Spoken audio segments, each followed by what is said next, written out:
Hello, Sarah. Hello. Happy birthday. Oh, thank you. It's my birthday.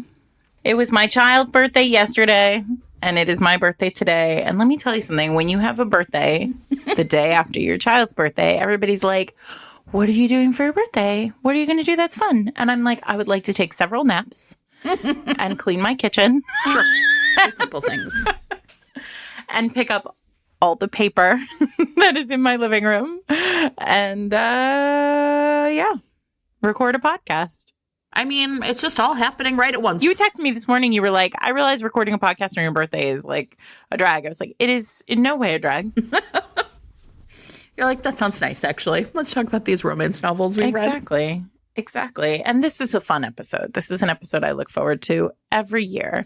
I will tell you that every year I think to myself, should we welcome the people to the podcast before we launch into it? Let's do that. It's my birthday, everyone, and you're listening to Fated Mates. I am Sarah McLean.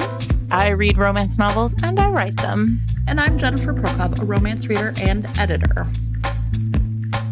And this is our holiday romance episode, which we do every year. Yeah, now I'm going to admit, everybody, mine leans real Christmassy this year. I have one that is not. I have one that is not also. So, I mean, I don't want to be like false advertising. Listen, it's very difficult. Yeah. It's difficult out here these days because while there are more and more Hanukkah romances, there are still not enough non-Christmas holiday romances. Yeah. I just feel like if just like truth in advertising. Like, I feel like one year we are like, it's Christmas, everybody. We're not doing anything else. Well, last year we did Santa. And I will say, wait, I have some things to say. Okay, wait. Last year we did Santa. We are not doing Santa this year. But Katie, one of our listeners. So last week we told you all that we were gearing up for the holiday episode. So if you had recommendations to sort of throw at us for the next week, we were listening. And some of you did, and I'm very grateful for it.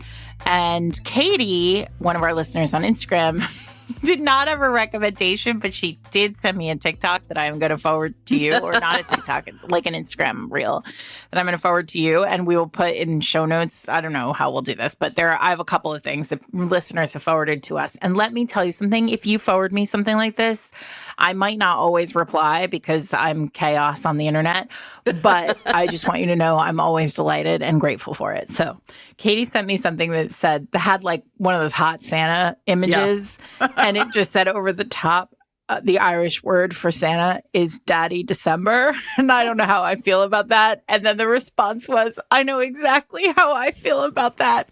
Perfect. And same. If you too like a Daddy December, you're going to want to immediately go after you listen to this episode and download last year's holiday episode, which was just about Santa. Yeah. So, I feel like for me, it's like every year it's kind of like a gimmick. Like, how am I going to pick these books, right? And I think I revealed this a few weeks ago on the podcast. I had this brilliant idea, which is, so everybody knows I mostly only read in I mean, I buy books and read them, but mostly it's like ebooks. And if you are also an ebook reader and you do not subscribe to the BookBub daily email, get right with your life, because it tells you everything that's on sale. And a couple weeks ago, started to be the holiday romances. And I was like, now this is my big idea. I'm going to mostly just like pick books that appear in BookBub and talk about them on the podcast. Which I think is such a good idea. Because discoverability is really hard when it comes to these things, right? Like with KU, anybody can throw up their like Santa Daddy romance in 5 seconds. And then how do you find them? But I feel like this BookBub thing. So I read, I think 2 or 3 that came from BookBub that I just was like, this looks good. And I bought it. Others I bought did not quite get to. And that was my whole nice plan. I think it worked out great. I think that is really terrific. And I did not do that. Instead, I ended up reading a bunch of sex books. I think I did too, by the way. I would like to be clear. I don't really know what to say about, our difference in strategy. I want to be clear. Like, some of them came up, and if it was like 3 naked people on the cover, I was like, oh, I'm going to buy that Christmas book versus one with like a poinsettia and like a snow-covered house with like a red door. I do have 2. Those I did not buy. I have 2 that are not like would not lead with sex book. And then I have many that I think you will enjoy on a cold winter's night. Yes. And I guess what I'm saying here, everyone, is headphones in. Well, and that's my other new theory this year is after the Lifetime movie that promised like a sexy scene was in fact just a naked man's chest. Which I made a really funny joke. We will never do that to you here. We would never do that to you. We ever. just wouldn't. I mean, yeah. Our basic brand is if the shirt comes off, it better like come all the way off. I guess. Sure. Right. So something else better get off. Yeah. So I was like, do you like that? Yeah. That was a good joke. That was a good joke. I liked it. I mean, it was a little, I was workshopping in the moment. If I had thought it through, it would have been a tighter delivery. Yeah, it's just funny because I made the joke like here we all are begging for like naked man chests to come back on book covers, right? Because I'm sort of tired of the illustrated cover or whatever. Let's be honest, Jen, you were tired of the illustrated cover. I was never like the first moment you saw an illustrated cover in 2020. No, not even in like 2015. And then I had to say to Lifetime, no, not that way. Like, do better. It's so sad. It is sad. So sad, Lifetime. We believed in you. We were rooting for you, as Tyra Banks would say. I'm going to just jump right in. I would like to jump in on headphones in because I have a book that is related. All right, let's do it then. We'll go from headphones in, everyone. Like the whole Yule log is on fire. If you're taking your car to the mechanic today, be sure to disconnect Bluetooth before you hand over the keys is the kind of episode we're talking about here. Yeah. So like all the Yule logs are on fire at the beginning and then we'll like gradually like work our way down to like we'll get cozier. Then everybody, Christmas is a big thing, and then like the 26th, 27th, when we're sort of all in our pajamas, just like napping, that's what we're doing. Okay. I gotcha. I like it. All right. So we're going to start with Holly June Smith's Can I Tell You Something? Have you read this one yet? No. Okay. I'm so excited to tell you about it. Gather round, kiddies. All right. I have no idea how I got this onto my Kindle. Somebody somewhere recommended it to me. Sure. And I apologize. Thank you to whoever you are. To the universe for bringing you to me. Okay, so here's the setup for this. I don't think we've ever talked about audio porn on the podcast. But so audio porn exists, everyone. If you did not know, essentially my view of this is that it is actually probably for the femme among us. Like it just like probably feels that way. It's not like it's a visual thing. You put your headphones in. And then you turn on, usually there are many, many, many men who are audio porn actors, and they like script a scene and it is in the second person. Like there's like, you are a character. It's self-insert, right? So he's the daddy or whatever, and you are the baby girl or like... I mean, not necessarily that, but like there's like praise. You can find all the versions of this. Everyone, this is my holiday gift to you. If you did not know this existed, I feel strongly there is a large contingent of Fated Mates listeners who are looking for this, who have like tried visual porn and been like, it does the job fine, but it's not like super exciting. Like, here's my thing. All right, headphones really in, I guess. I'm like, here we go, everybody. All right. The world according to Sarah. Here's the problem with porn for me. Like, there isn't enough there. Like, it's just too... Like, I need there to be a story. I want to feel connected. There is no there for me. No. And like everybody tells me, like there are places where you can go where like I don't have the time to go Googling this. Also, I promise you that if you Googled this, it would go all wrong very quickly. I know enough about the internet. I grew up alongside the internet. So, okay. All of that is to say that audio porn is not like this. Like there is always a story because it's oral, A-U-R-A-L. Okay? Gotcha. So. Wait, before we move on to this book, I like to pride myself in doing a very nice job on show notes. Is this something, Sarah, you could like give me some links? I could give you a link to where some could... I don't know if there are places, but I could certainly, I don't personally listen to them, but I could probably come up with some examples. You just read it for the articles. Okay. Now that we've established that, moving along. Okay. Anyway, Holly June Smith has written a book where the hero is an audio porn actor. Tell us the name of the book again. Can I tell you something? Can I tell you something? Okay. So, but here's the structure. The reason why I sort of was like, I don't know if there's a site, and I don't actually know if there's a site, although I'm sure there is because most of these, like, remember the, like, glory days of Tumblr? Oh, yeah, sure. Most of these men, like, found their way to Tumblr and were, like, posting the audios on their own Tumblr feed. Got it. And now I think it's all moved to Patreon. And to be fair, I don't subscribe to any of the Patreons, so whatever. Sure. Anyway, point is, this guy is an audio porn actor, and he has an Instagram account. Like, he's sort of he's like a celebrity in that world. Like, like, he's in the same way that, like, I imagine people love specific narrators of books. Like, he's like that. He's some people's favorite. And so he has an Instagram account where he actually does post, like, about his life. He's very public about, like, what he does. He's very cool about it. Anyway, and he is the favorite actor of the favorite, like, creator of audio, erotica for this young woman, Hannah. Okay. And Hannah's, like, has it rough. She's, like, in her second year as a lawyer. She's, like, working all the time, like 80, 90 hour work weeks. Hannah's family has a tradition where at Christmas they go to the Swiss Alps to live in their grandmother's chalet. Okay. And, like, ski fancy. And, like, eat fondue and be fancy.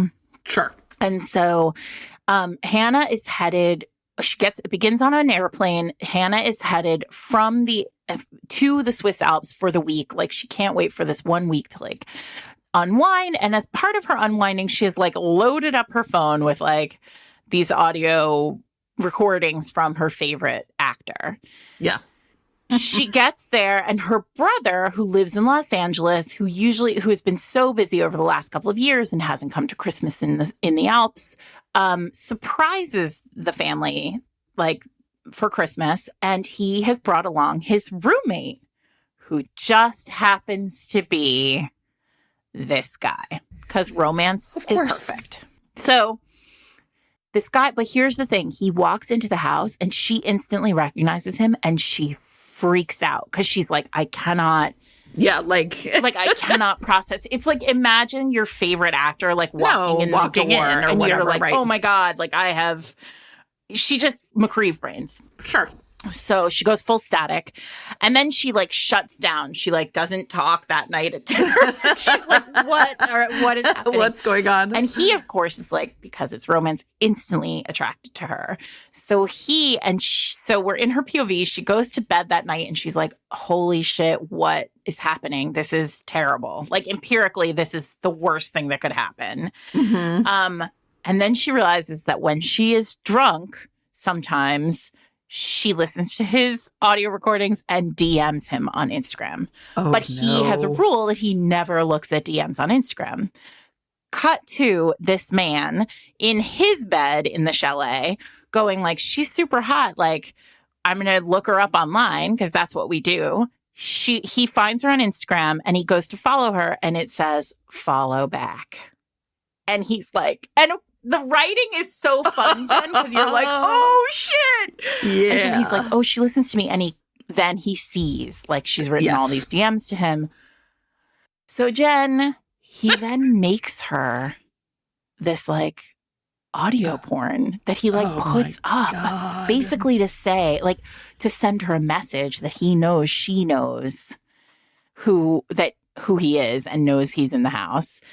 She freaks out. They're learning to ski at the same time. So what's so cool about this book is it is simultaneously, like, blazing sexy. There's a scene where he, like, records her a private one, and he goes into her room in her grandmother's chalet and puts the headphone in her, like, one of the earbuds in her ear, and then, like, gets her off. Like, she's listening to what's happening to them. Yeah. It's so hot.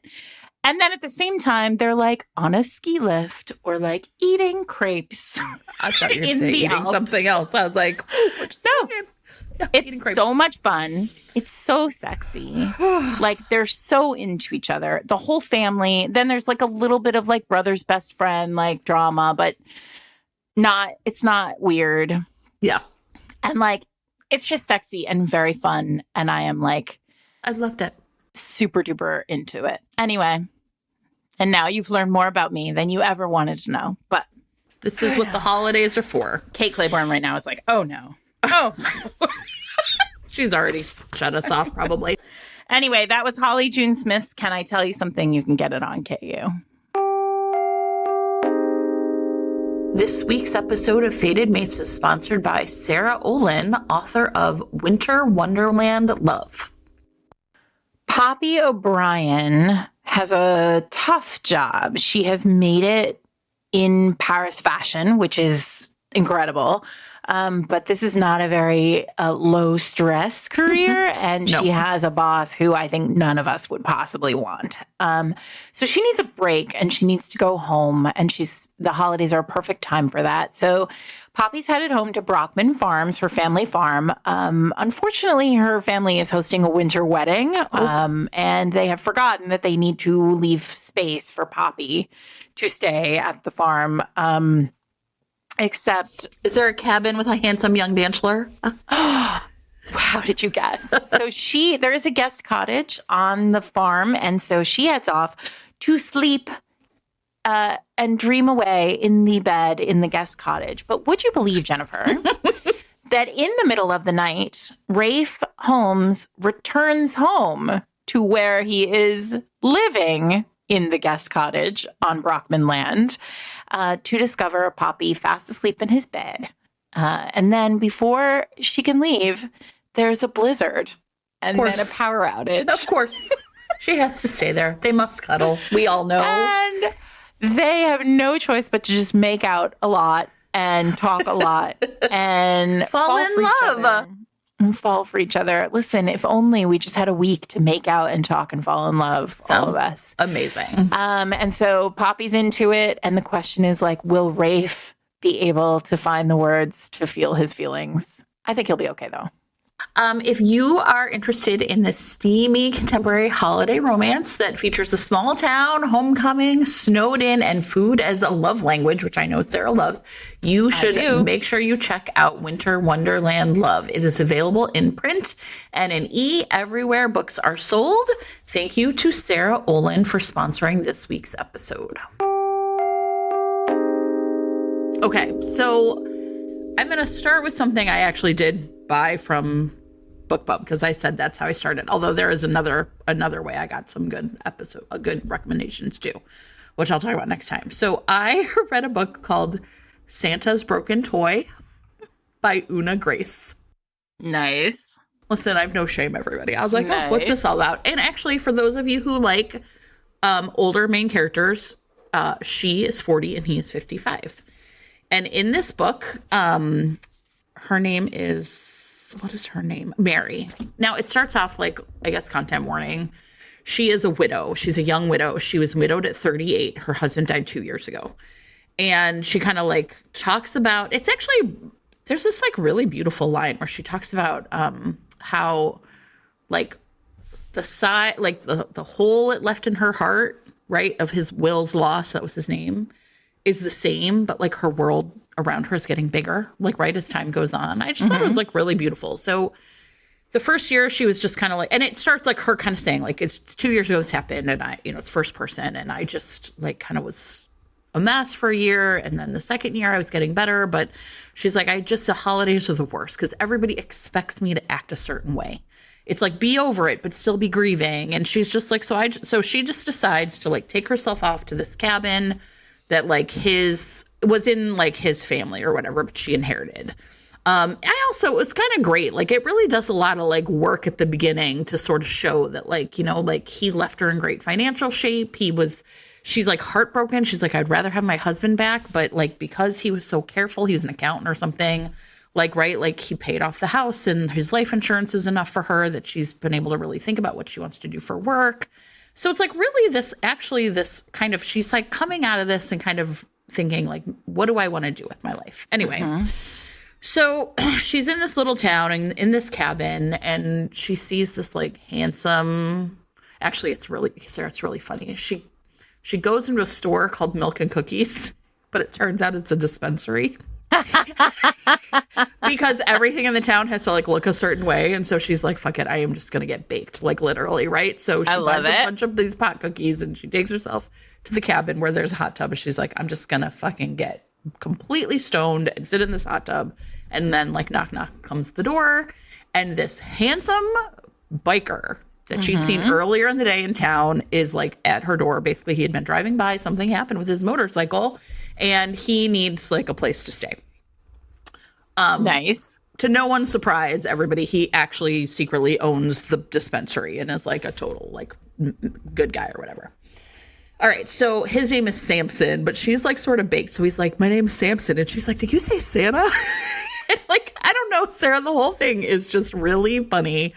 And he comes in and like they're kind of flirtatious, and they just end up basically having like crazy sex for an entire weekend, like just nonstop. No notes. No notes. It's great. It is terrific. I really have nothing more to tell you except that I laughed a couple times. And I think the other thing I really remembered that I like about these is a lot of these books tend to be like novellas. And so there's just really no fluff, right? They're just like, we've met, like the conflict is right there in front of your face, and then we're going to get to it. So they end up having great sex for the weekend, and she is really kind of like in her feelings a little bit because this is the first man she's been with since her husband. But Samson / Santa is this great guy, and they have a great time, and he can fuck like a champion even though he's 55 plus. That's all you need to know. Perfect. Where are we going to go from here? Fucking like a champion. And that's all of them, right? I mean, how about older heroes? Now I'm wondering if this is an older hero. I don't know. But this is just a quickie because I already talked about it on the Best of the Year episode, but I want to like ping everyone on Adriana Anders's We'll Never Have Paris, which is an incredibly sexy, like 3-day long Christmas novella set in Paris. The heroine is American. She is kind of on a soul-searching mission. She's been in Paris for 6 months, and she's leaving right after Christmas Day. She gets trapped in an elevator with the deeply grumpy bartender from across the street, who is French and just so yum.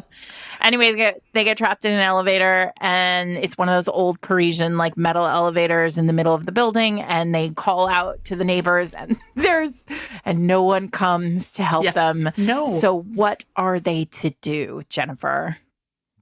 But cozy together and bang it out in the elevator. Sure. Right. Totally. Amazing.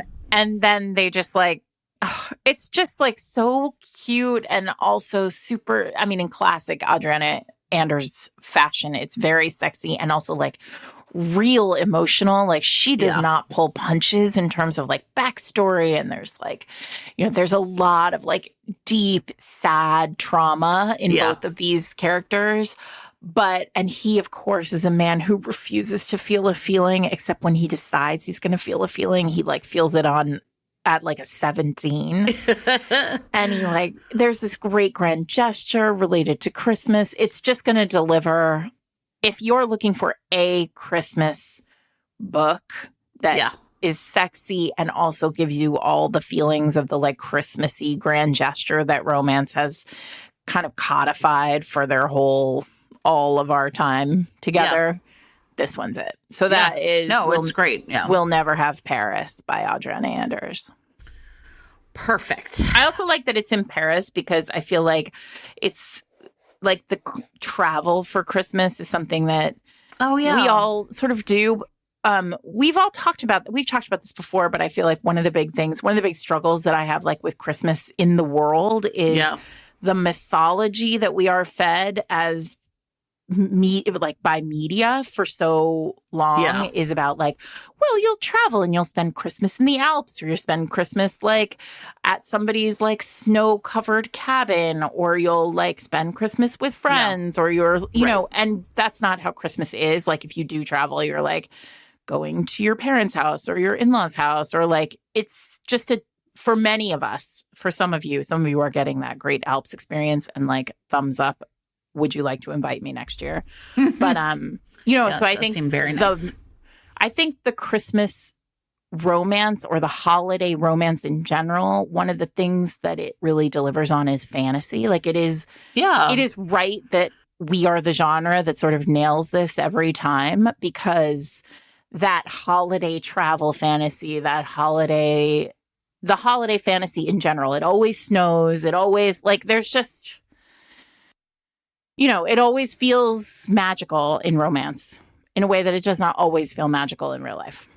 There's like no slow burns in a Christmas romance unless it's like the Hallmark Channel, right? Like, I think that's the other thing. It's like there's this sense of like magic in the air, like literally, right? And it plays out in lots of different ways, but often the way it plays out in a lot of these, and again, I think it's also like tied to the fact that almost all of these are novellas, is like something about like the spirit of the season, like whatever that is, makes it impossible to resist like this temptation presented by this other person, right? Like they are like, it's like there's no blinders on. There's nothing holding you back. Like right? It's just like, it almost is like people treat like the beginning of a relationship like it's like a one night stand, like it's a holiday. You know, it doesn't really count. Right. And then almost all of these books end up with some sort of like transition back to like the real world, right? Like that holiday glamour is going to fall away. Yeah. Right? Absolutely. Yeah. And they all feel like vacation romance in a lot of ways. Like, you know, even if they're in your own town. Yeah. So I mean, actually, we all write magical realism at holidays, right? Like, right. So let me tell you about another one I read, which was great. Now, in this one, I follow a woman on Twitter. Her handle is Shades and Pages. And she started this thing called Jingle Books. And she has like two different like check your boxes. One's the naughty list and then one's the nice list. It's like, they're really cute. So like a lot of people like a reading challenge to sort of like guide them, because otherwise, right, it gets overwhelming. And so she recommended this book called Trick Shot, a spicy Christmas novella by Kayla Grace. And she was like, yeah, it's hot as hell. And that was like, on my list too. So great. Good. Did you read this one? Yeah. It's terrific. Like, I was like, I mean, talk about a setup that is nonsense. Impossible for you. I mean, I love it. Of course. When I say nonsense, for you to I resist. mean terrific. Romance reasons nonsense. Yep. So go on. Basically, Leo is a sports agent. I have another one about a sports agent. I guess that's all. You know, everyone has a big fancy. Well, it's like Grinchy. Nobody's Grinchy like a sports agent is Grinchy. Sure. So Leo is about to get on a flight to go to Seattle to visit his brother, who is a NHL player. And he meets this woman named Riley in the bar. And she mistakes him for his brother. Like, she's like, oh my God, you're Lucas. And it's really interesting because he just says yes. And it's the fascinating part is you kind of think like, is he being a jerk? Is he enjoying like the limelight of like his brother? He kind of just tells her eventually, like, or just thinks to himself, it's just easier than correcting people. But it's not till you get to the very end that you realize like he wanted to play too. And so for real hockey fans, their next instinct when they find out it's Leo is like pity. Like I think he got injured, right? And like you couldn't make it like your brother did. So you kind of like realize there's more to it than, you thought. Anyway, he has a casual, like long-term love affair with his best friend, this guy named Jace. And Jace is totally in love with Leo and kind of like is like, we're basically exclusive, but it's like an open relationship. But, Leo's kind of just like, doesn't really think about it that way. Like, it's just so easy to be for them to be together. I don't think he like notices how committed they really are to each other. It's like actually a really fascinating kind of setup. And one that, again, for a novella, I don't know if you felt this way. I was like, this is very assured. Like, it felt really good. Yeah. Right? And so anyway, they bring, but Leo's like, Riley, come home with me. Your flight got canceled. We're on the same flight. And then the three of them are just going to have, again, insane sex. But he's pretending to be his brother. But he's pretending to be his brother. And Jace goes along with it. This is not okay. Yeah, right. Like it's only okay in romance. Yeah, it's okay for him to pretend to be his brother in the airport, but once they get home... The thing that's sort of fascinating about it is Jace just kind of goes along with it. Like, these two have so much casual sex with people that they're kind of like, well, what does it matter? If it's just a one-night stand with someone. He's kind of pissed, though. Oh, yeah, right. He is. And I think once he sees her and he has that romance hero moment of like, oh, it's her forever, which, perfect. He's like, oh, shit, like, you've really blown this for everyone. But okay, I'll go along with it. Because it's a one-night stand. Like, right? What are we supposed to do about it? We just have to have crazy sex, including, by the way, everybody, a scene with a Christmas ornament as a sex toy. Please don't do that at home. I just feel like I need to say that. Please, everybody, don't do that at home. No. It is not anal. It's in her vagina, but still. But still, you need a new one. New packages. Or as Adriana likes to say, like, you should just go shopping together. That's hot. Yes. But if the sex toy shop isn't open on Christmas Eve, which of course it should be, I mean, like, that's a good last minute. Sure. Or unless like that's what your ornament strategy is. I just buy new packaged sex toys and hang them on the tree in case I bring a woman home from the airport. Fine. But that is not what happened. Here's my thing. If you are the kind of person who brings people home from the airport, you should have unopened sex toys like around. Just buy them in bulk. Obviously. There's tons of sex toys in the other book too. Santa's broken toy. That one, I do hope that the mechanics got that. So anyway, they have great sex all night long, and then the end of it, like Jace kind of loses his mind and forgets and calls Lucas Leo, and she figures it out and like storms out, and she's like humiliated. I mean, she's basically like, look, I know this was only supposed to be a one night stand, but you didn't have to do that to me. Now I feel like a chump, and she's really upset about it. And, again, this being our Christmas novella, like they are basically like, but we are in love with her. We must go get her. Yeah. And they do. Amazing. The brother, Lucas, is going to get with her sister in the sequel, which comes out on Valentine's Day. Perfect. Well, I'll be there because he's a big celebrity.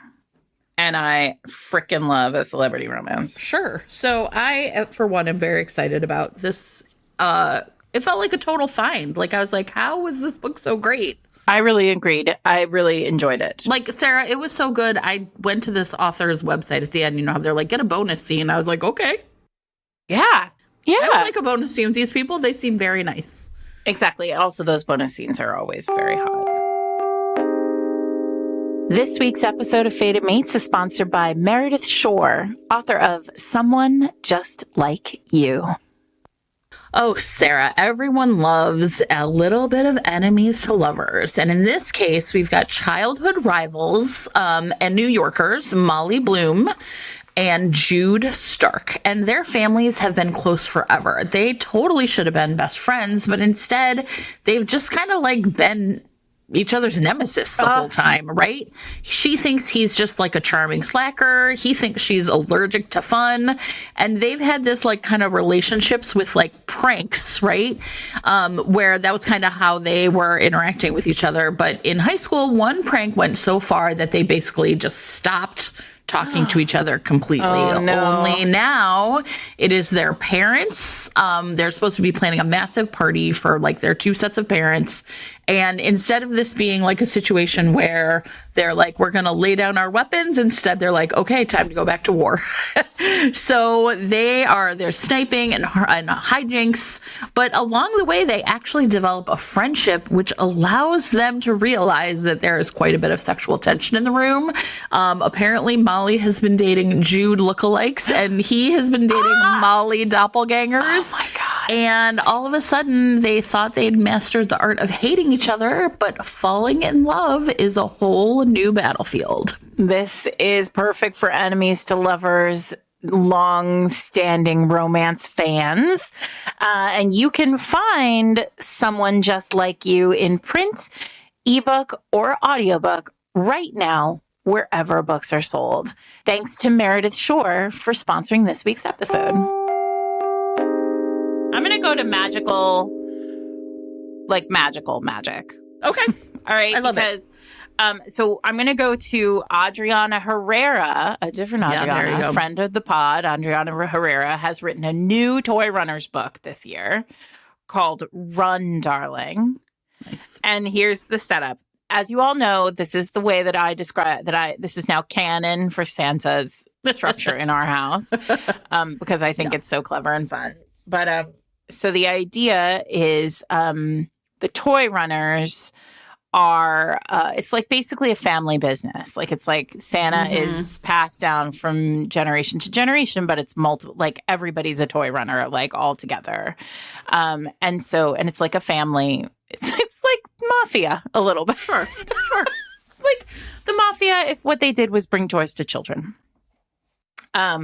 So the setup for this is Arabella, the heroine, is like, she's very excited. It's going to be her like first time running toys, and she has a whole plan, but there's like some family drama because of course there is. It's an Adriana book.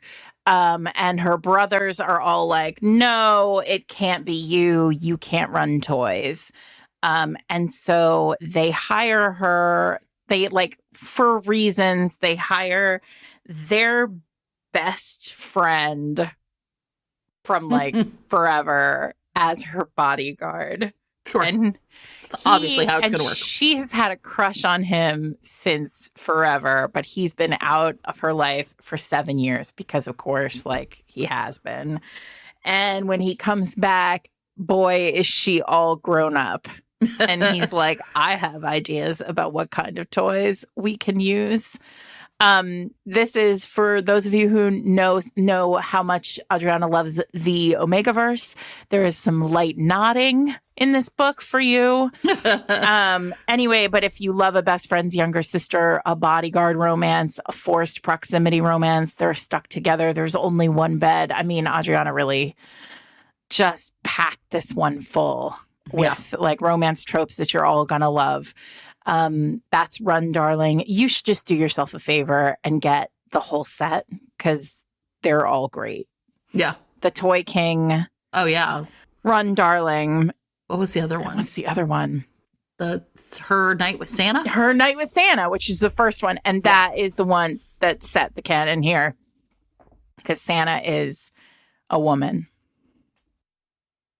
The runners are like basically the magi. Like they're like, right. They're, it's all packed into the Catholic iconography of Christmas, but in the just filthiest possible way.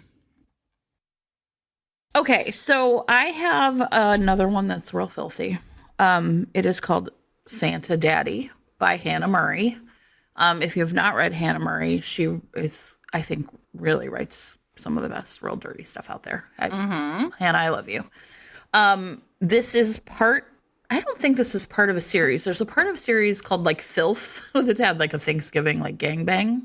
This is not part of that series. I just think she likes the holiday. And in this one, Nicholas Saint, of course, is been the boss to Rebecca for several years, and he's had the hots for her. But on this day, she's quitting. And he's like such a jerk to her when she quits, and and he's just like, okay, I'll offer you more money. Just go back to your desk. And she's like, no, I want like a life.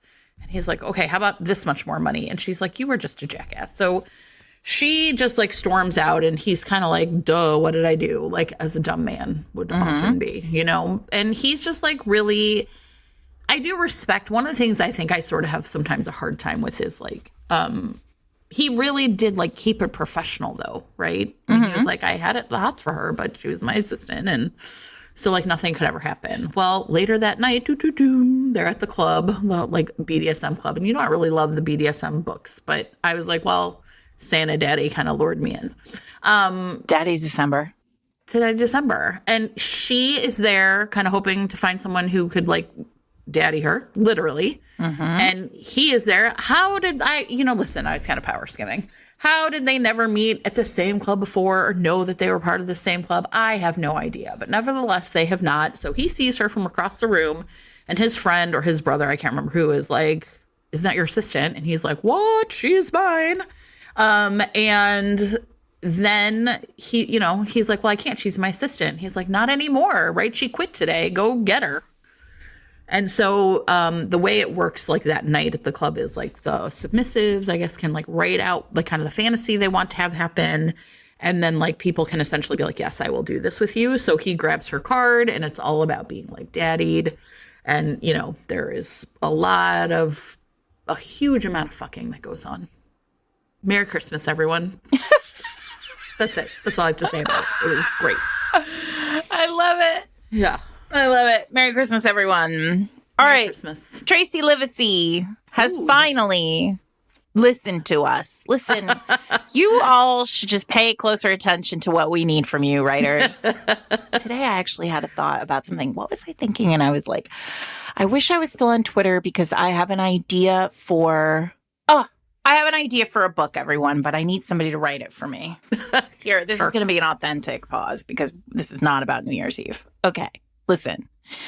There is this guy on Instagram who came into my feed because my daughter likes to watch dog videos on Instagram. And so she messes up my algorithm. And now I just get a lot of dog videos as part of my Instagram algorithm. But that's fine. Like dogs are cute. Yeah. There's this guy on Instagram. I forget what his name is, but I will remember and put it into show notes. But he is a vet in, I think, LA. And he is a street vet. And so he goes, basically what he does is he goes around LA to all of the unhoused encampments, and he treats, he basically gives shots and, veterinary care to the dogs owned by unhoused people in LA. Nice. And I think this is very cool. Awesome. I think he is probably not the only vet in the world who does this. I think this is probably something that a lot of vets do.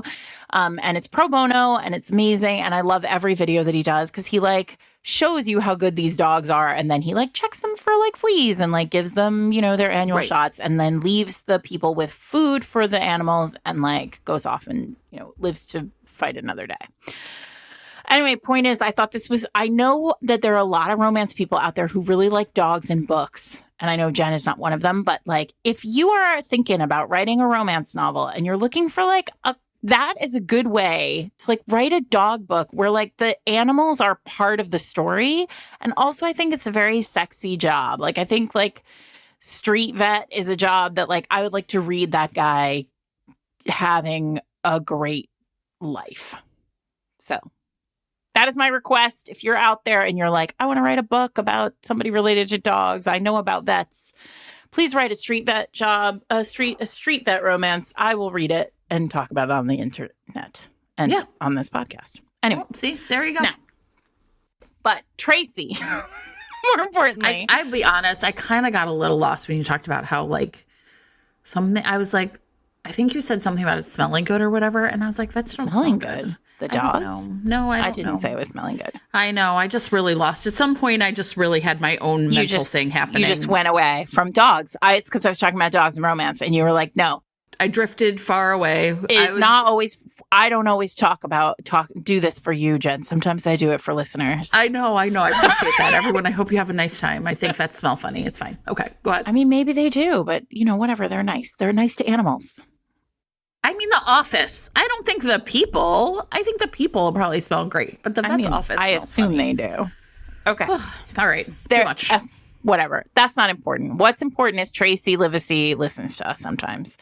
So 1 million years ago, there were these anthologies, the Rogue anthologies. And if you donated to them, a percentage of the donation went to political causes in the 2016, 2018, 2020, election. God, we're coming up on election year. I can't even face it. Anyway, point is, during that time, Tracy wrote an anthology, a novella for one of these anthologies called Have Yourself a Billionaire for Christmas. And it was so great because it's a snowed in a cabin in the middle of nowhere at Christmas romance. The hero is a billionaire whose corporation has just been named like the biggest Scrooge, number 3 on the list of the biggest corporate Scrooges. Like he is pissed about this because it will, of course, come out to be that he is not a corporate Scrooge. Like he is not a Scrooge at all. Sure. But he ends up going off to his sister's cabin, snowy cabin for Christmas for reasons. I don't know. And he gets there and he gets there like in the middle of the night and he's watching television. And then like a door opens inside the house and out comes Rachel, this woman who is there because somebody has lent this cabin to her as well. And Rachel is like a nonprofit, like guru, basically. Like she does all sorts of like nonprofit stuff. She's wearing, in the moment that she kicks him in the thigh, thinking that he is an intruder, she is wearing a t-shirt that says every day is Earth Day. So these are these two people, right? Sure. Perfect. I like it already. Turns out 6 months ago, though, they had like the hottest one night stand that ever there was. And then like parted ways, in part because he's like a grinchy, Scroogey person. And now they are sort of thrust back together again in this house. And there's this terrible snowstorm. And what are they to do, Jennifer? I'm sure they can think of something. But work it all out, bang it all out. And if you've ever read Tracy Livesey before, you know Tracy knows how to deliver on the heat. Oh, yeah. Mm-hmm. They are going to keep warm in that snowy cabin. I promise you that. Amazing. A+. So that is Have Yourself a Billionaire for Christmas. And the reason why Tracy listened to us is because we've talked about this on the podcast before. Yeah.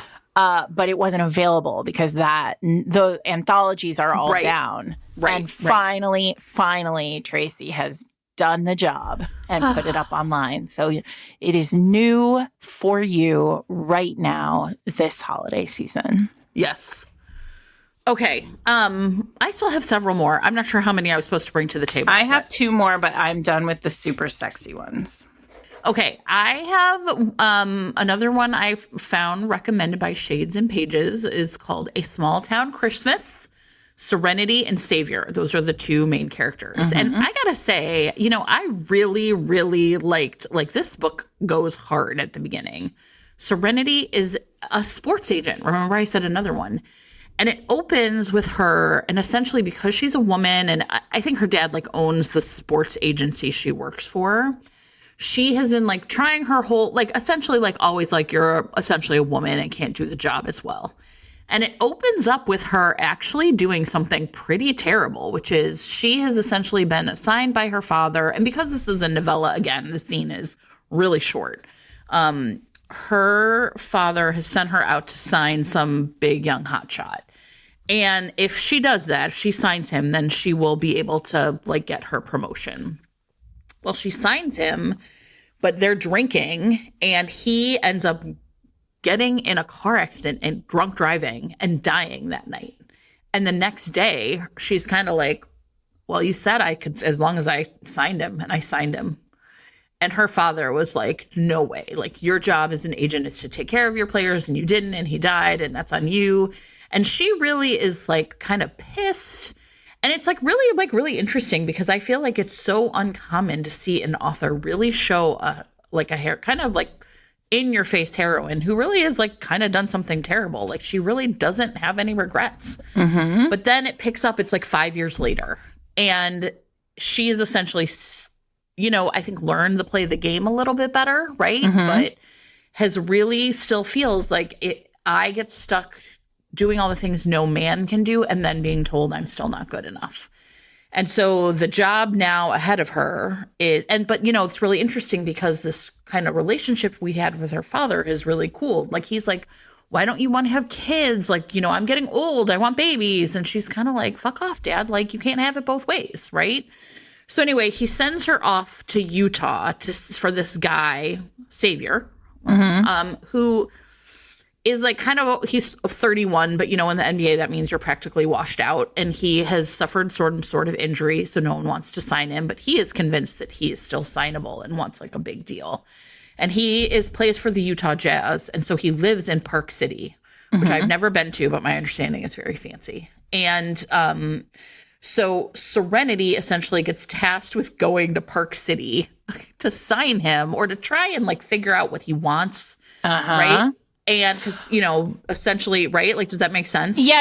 I'm trying to think. Yes. I'm just thinking of it. That just pinged me for another book that I've read recently where it's like a similar thing. Yeah. Go on. And the thing I really liked about it is like, he can tell right away. Like, she like slips and falls. Like, there's this sort of pratfall and he like figures out who she is.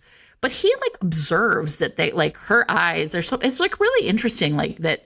There's like no joy. Like her eyes are really like cold, like he can tell that she is just here for business. And so this like relationship unfolds. Again, it's a novella. It's 90 pages. It's really quick. It's really tight, but it's great. I think it's like, again, I think people are always looking for like a small town romance with Black characters. And also just like the whole idea of she's kind of the Grinchy one, right? And he's the one who instead is kind of like this fun-loving, good guy who's just like, I think I could play more basketball. So anyway, it's great. And again, like I love these like 90-page, like just 1 hour reads. They're terrific. Okay, so that is A Small Town Christmas by LaToya Nicole. Okay. Nice. All right. I have a holiday contemporary category romance. Nice. That by LaQuette, which is out new this year. It's called Secret Heir for Christmas. Nice. HEIR. I would hope so. And it is about it's MM, and Carter is an actor. Who, listen, I'm so easy. I'm such a basic bitch. Okay. Carter is an actor, and he and his wife, like he had this like terrible breakup with his wife, and he now like is desperate to stay clear of all things fame and celebrity. So he and his daughter and his broken heart live in a kind of like small, in like a Brooklyn neighborhood, like trying to stay out of the limelight. And he has this kind of like neighbor who's hot and also like kind of a little mysterious. And they run into each other multiple times. And it turns out that Steven, the next door neighbor, is also a billionaire. Of course. Because they're just thick on the ground everywhere.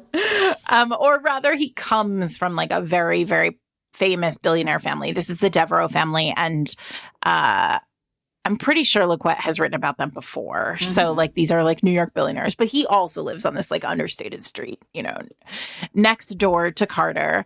And they have a really lovely, it's this like really classic holiday category where they just like kind of linger into love in a lot of ways. Mm-hmm. This is a character who, first of all, he's a single dad. So, there is, there are less places to have sex and times to have sex than there usually are in a LaQuette book.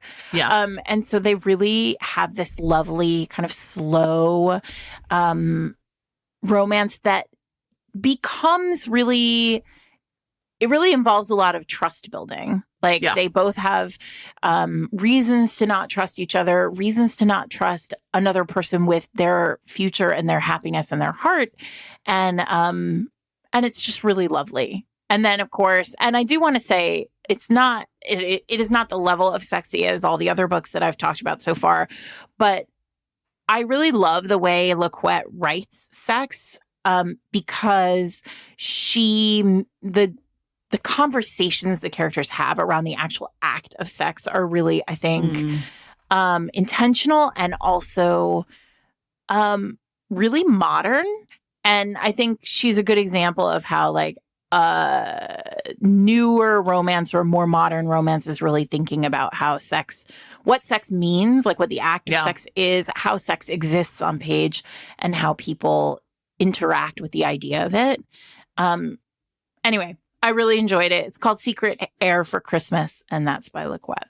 Perfect. Okay, I have one left. Oh, wait. I'll also say this is this new version of. Have you seen these before? I have. They're like double Harlequins. Yeah, right? Harlequin is putting out this. It's a Desire, but Harlequin is no longer releasing, I don't think, Desires in like single book form.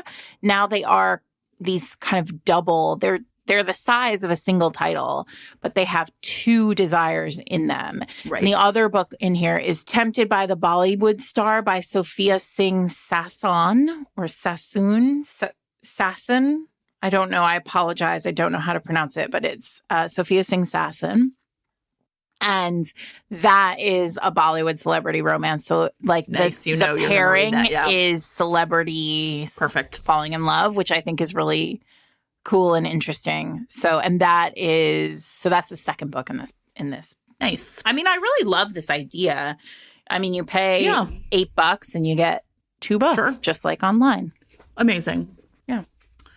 Okay. My last one is called Winter Hawk by Rachel Grant. This is a BookBub. This is one of the ones I saw on BookBub. I was like, oh, look at this. I like Rachel Grant's romantic suspense a lot. Mm-hmm. And this is a novella, and it's part of like one of her series, I think, the Raptor series. And in this one, Lee Ellis it's the first night of Hanukkah. And Lee Ellis is working as a contractor at like a government agency like that. I don't remember, for the government doing like drone technology, whatever. And it actually doesn't really start with her. It starts instead with Nick Cifuentes, who worked for Raptor, who's, like whatever. He's like a mercenary or something, whatever. I'm like, again, I'm like, I love romantic suspense, but I'm never really quite clear what they all do. They just like are tough and can kick the shit out of people. And I like that.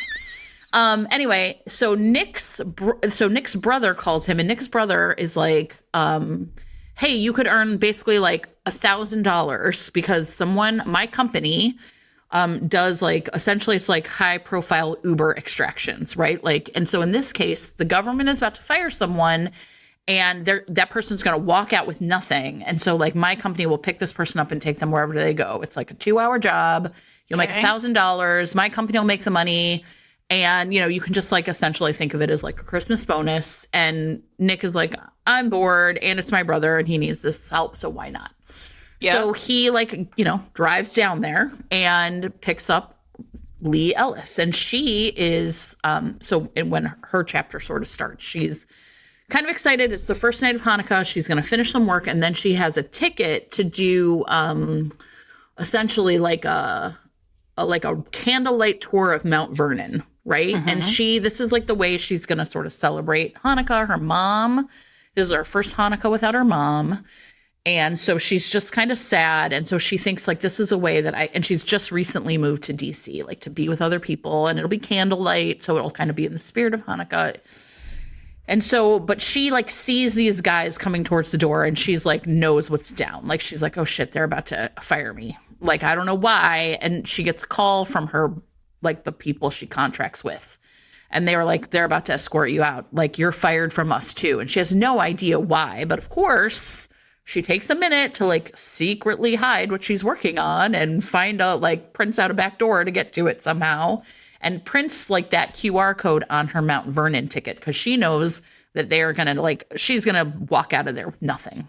Mm-hmm. And in fact, they take her car keys, her company credit card, and she has no phone because it's also locked down, right? Like, so she is essentially like, I am totally fucked.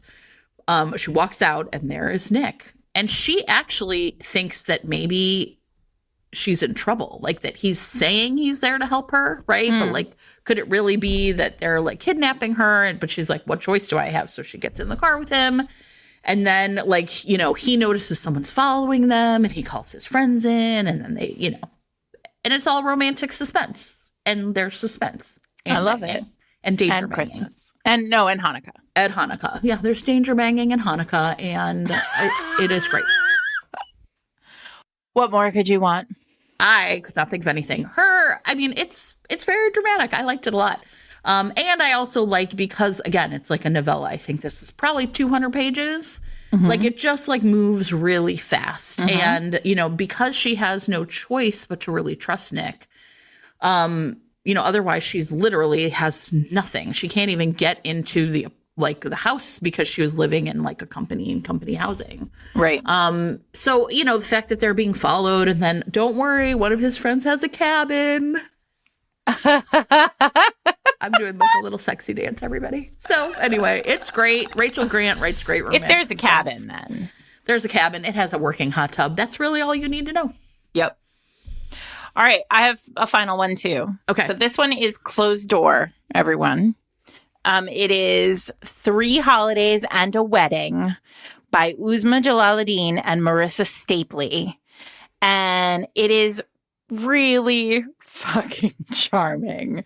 So I am on record for thinking Uzma is the absolute best. So the setup here, I don't believe this is a historical, but it is getting there. This book begins December 20th, 2000, and Anna and Miriam are on a plane together. Well, not yet, but they're headed. They're about to get on a plane together. Miriam, they do not know each other. Miriam is headed to her sister's like surprise wedding in Toronto.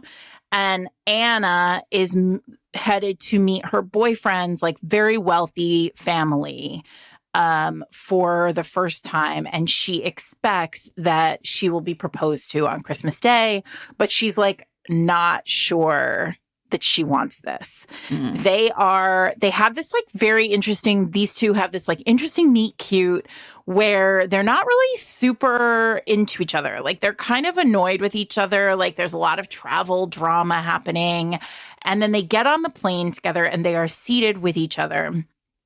And terrible turbulence happens. Listen, I did not know that I like this microtrope, but I really do.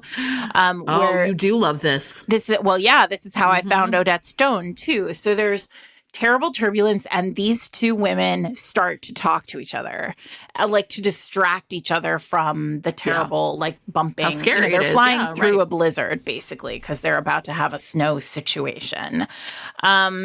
So they like confess, they do some like real confession shit. And this is where Anna kind of admits that she's not she's sort of not sure what to do about her boyfriend who is there. She's going to Christmas with her boyfriend, but she grew up celebrating Hanukkah. And so she's like kind of sad she's missing Hanukkah to be at Christmas. And then Miriam admits that she has this like love of her life, Saif, who she like has always thought she was boring and like she just knows like that's never going to happen.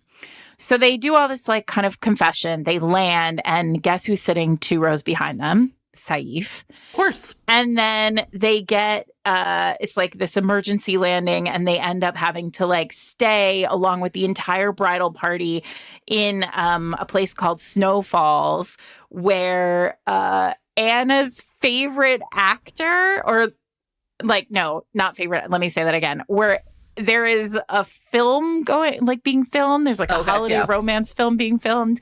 And Anna like runs into the main actor and does this thing that if you live in a city and have ever like brushed up against somebody who's famous in a city, this is a very common thing where like you'll see them and you're like, where do I know that person from? Right. Exactly. You're like, where is that person? Because you don't think like, oh, is that Chris someone Hemsworth? famous. You think like, is that a guy from like my kid's school? Like, is that my dentist's office? Like, where do I know that guy from? Right. So it's one of those moments and he kind of lies to her and he like gives her like a fake name and he's like, well, it's his real name, but like he like he tells her, he doesn't like, she's like, how do I know you? And he's like, I don't know. I just have a face. And like, so there's TV. this like cute romance. There are obviously 2. Uzma's romance is this like second chance, like long standing. I mean, oh my God, it's so mortifying when the lights come on and the plane is deplaning and like there's Saif like standing there and she's like, oh my, and of course he heard everything, right? So like that's all happening on the Uzma side of things. And then on the Marissa side of things, it's like a cute little celebrity romance, but it's like a classic Hallmarky one where like she's there with one boyfriend, but like there's this like sexy Jewish actor who's also there. And then all of these holidays are happening at the same simultaneously. time. And so it's like just holiday romance explosion. I love it. That's a great idea. It's really, really cute. And they set it in the year 2000, which I think is a really interesting choice. Like if I were doing this, I probably would have just been like, I'll just like mess with the calendar. But like they really were like, no, this actually happened. That's awesome. So we're writing it here. It's really charming and a great holiday read. Yeah, I mean, it was like people had cell phones, but not the internet in your pocket. Yeah, and not everyone had a cell phone, or like they didn't work some places. So, which is kind of nice because, like, if you're stuck in a hotel, in a whatever, like, you know, what can you do about it? It's just a slight. It just slows everything down. Yeah, and makes it all just like really charming. So that's 3 Holidays and a Wedding by Uzma Jalaluddin and Marissa Stapley. And amazing. That one's for everybody just looking for holiday excitement. Yeah. Can I tell you a couple things on my list that I didn't get to? Yeah, and I have some things that people have recommended. Sure. So there is a Mackenzie Family Christmas by Jennifer Ashley. Hello. Nice. I love that. We've talked about this before. Just get all these people back in the same room drinking mead and wearing sweaters or whatever they wore back then in Scotland. Kilts, I guess. So I'm excited about that. And I still have not read, but it is on my list, is Single and Ready to Jingle by Piper Rain, which we did a commercial an ad for. And I was like, that sounds so fun. So I downloaded it, but I also have not had a chance to read that. Yep. I'm the same. I have that, but I haven't read it. Also, A. Kylie Books on Instagram recommended Holiday Vibes by Sarah Brenton. Okay. Which looks really adorable. And so the heroine works for a sex toy company. And her brother's best friend is the hero. And they are stuck under the same roof for the holidays. So, you know, classic. A classic for a reason. And what else did I want to say? Oh, and I wrote a holiday romance one time a million years ago. We didn't talk about any historicals, so I'm just going to shout this one out. Jennifer Ashley one I mentioned. Oh, right. Jennifer Ashley. That's it. Yeah. But I'm going to just mention this one. Joanna Shoup, Sophie Jordan, Tessa Dare, and I wrote a book called How the Dukes Stole Christmas several years ago, like almost 5 years ago. Yeah. And it is 4 novellas set during each one 30 years apart. So Tessa wrote Regency, I wrote early Victorian, Sophie wrote late Victorian, and then Joanna wrote Gilded Age. And each one is a retelling of a very famous Christmas story, and including Home Alone. Sophie's is a retelling of Home Alone. Joanna rewrote Christmas in Connecticut. I rewrote A Christmas Carol. And Tessa rewrote, oh gosh, I can't remember, but I'll put it in show notes. There you go. And then there's a magical shortbread that's through the whole thing. That is my family's shortbread recipe. It's in the book. You can make it yourself if you have time between now and the holidays. And I think it's pretty fun. It's the only historical novella I've written. Well, there you go. And that is called The Duke of Christmas Present. Because of course it is. And it's on sale right now, I think.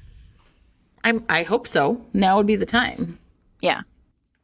Well, there's tons of great holiday romances out there. I know we really mostly talked about Christmas romances. We had a couple in there for you. But if you have ones that you love, please tell us about them. And we would love to hear about it. I mean, I just feel like now is the time for like snuggling up with a cup of cocoa and some marshmallows and something real spicy to keep that cocoa warm, I guess. I don't know.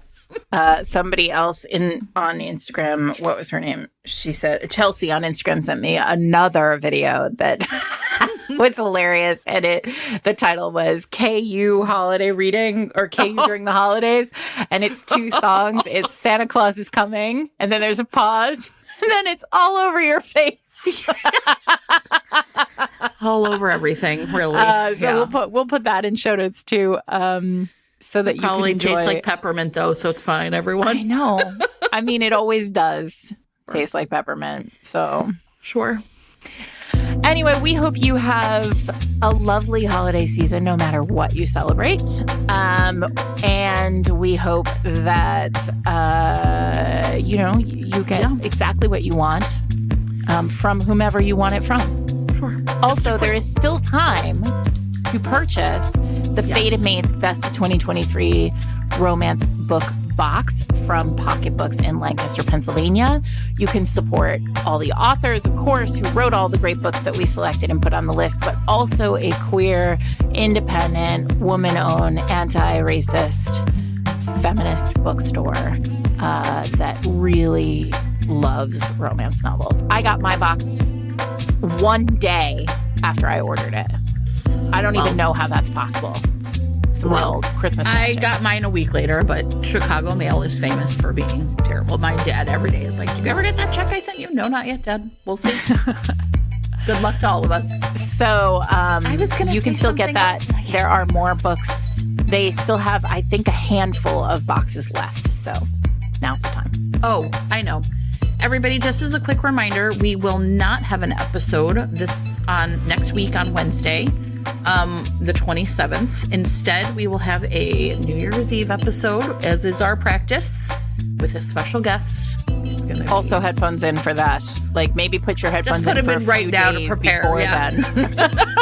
Yes, that's exactly right. So we will see you next time on New Year's Eve. Yeah. So happy holidays, everyone. Hope your December is great.